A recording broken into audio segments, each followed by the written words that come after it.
wabarakatuh. Alhamdulillahirabbil alamin wa bihi nasta'in wa ala umuri dunya waddin. Wassalatu wassalamu ala asyrafil anbiya'i wal mursalin sayyidina wa maulana Muhammadin wa ala alihi wa sahbihi ajma'in, amma ba'du.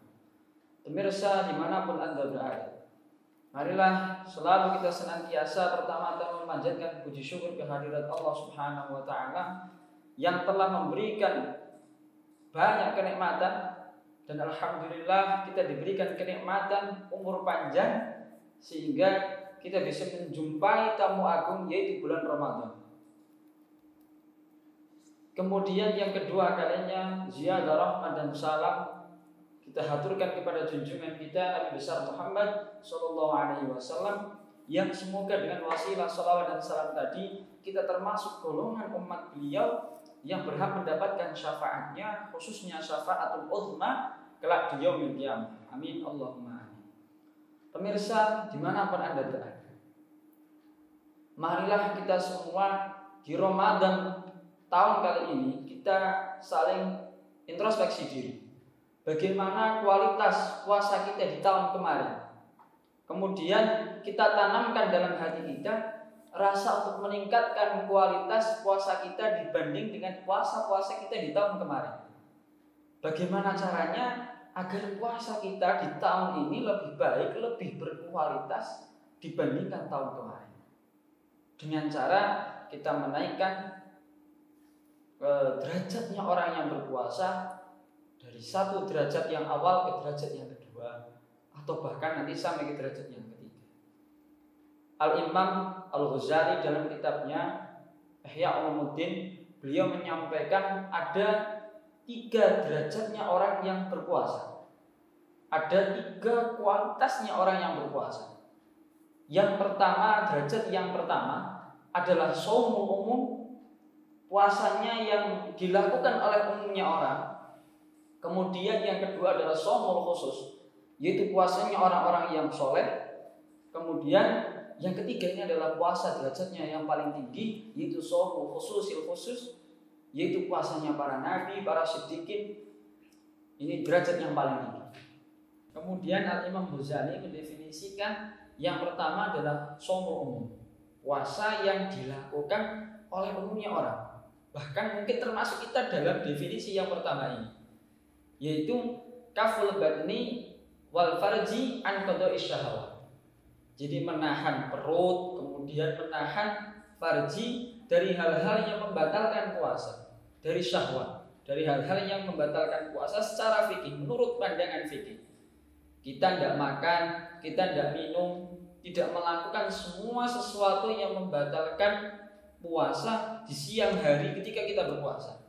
Ini puasa yang dilakukan oleh umumnya orang.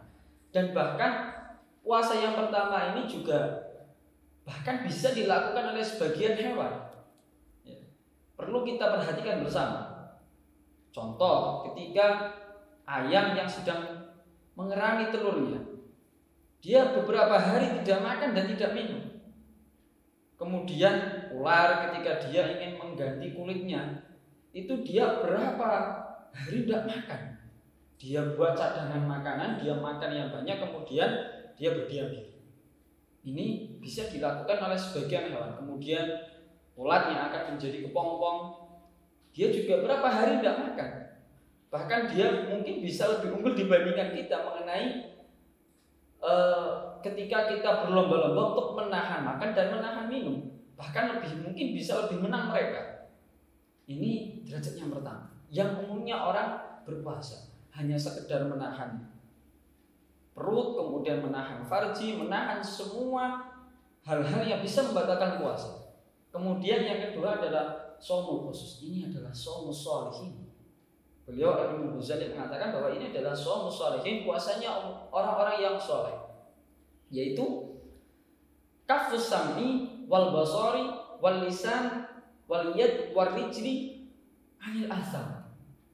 Jadi menahan pendengaran kita, menahan mata kita, kemudian menahan lisan, kaki, tangan, wasairul jawarih, dan semua anggota tubuh anil asam, dari melakukan perbuatan dosa. Ini yang sulit. Jadi puasanya orang yang sholihin, orang-orang yang soleh. Mereka perutnya ditahan, semua hal-hal yang membatalkan puasa menurut pandangan fikih dia jalankan semua. Tidak melakukan hal-hal yang membatalkan puasa. Kemudian dia juga menjaga semua jawarih, semua anggota tubuh dari melakukan hal-hal yang bisa membatalkan pahalanya puasa. Kemudian dari hal inilah baginda Nabi Muhammad SAW, dia pernah bersabda di dalam sebuah hadis yang diriwayatkan oleh dari Imam Abu Hurairah radhiyallahu anhu, kam min shaimin laisa lahu min shaumihi illa al-ju'u wal 'atsy. Banyak orang-orang yang berpuasa, tapi apa yang mereka dapatkan? Illa al-ju' wal 'atsy.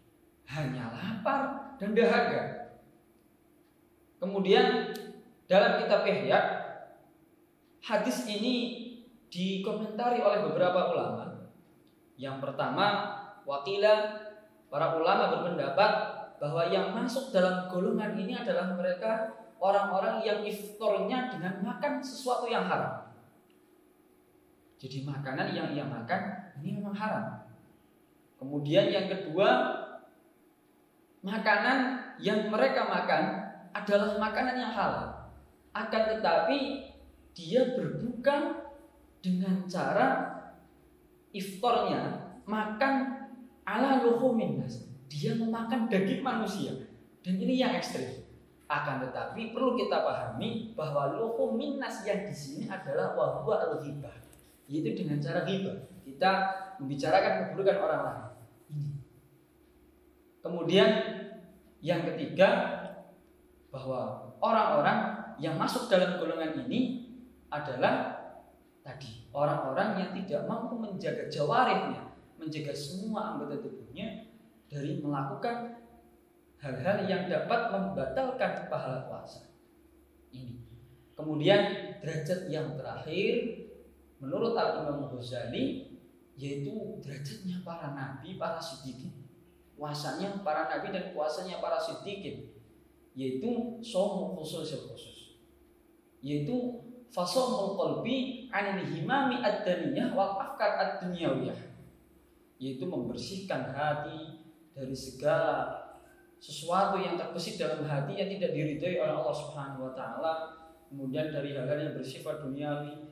Jadi jawarihnya puasa, hal-hal yang membatalkan puasa dalam pandangan fikih dijaga, kemudian semua anggota tubuhnya juga dijaga, kemudian hatinya pun juga dijaga. Ini derajat yang paling tinggi. Oleh karena itu, mari kita semua introspeksi terhadap diri kita masing-masing.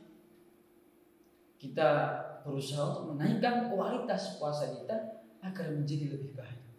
Dan yang paling terakhir yang perlu kita ingat, ada hal-hal yang dapat membatalkan puasa, yang membuat puasa kita tidak sah dalam pandangan fikih, puasa kita batal.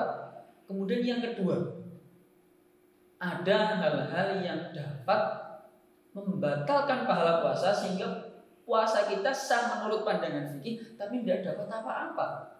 Yang kita dapat hanya tadi al-ju' wal 'atsy, lapar dan dahaga.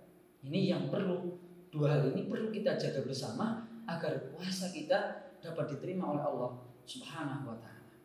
Demikian yang dapat saya sampaikan. Mari kita bersama-sama bersemangat dalam menyambut bulan yang dimuliakan oleh Allah, yaitu bulan Ramadan. Kita panen bagaimana agar kita bisa panen pahala di bulan ini. Demikian yang dapat saya sampaikan. Kurang lebihnya mohon maaf yang sebesar-besarnya. Hadanallahu wa iyyakum ajma'in. Wassalamualaikum warahmatullahi wabarakatuh.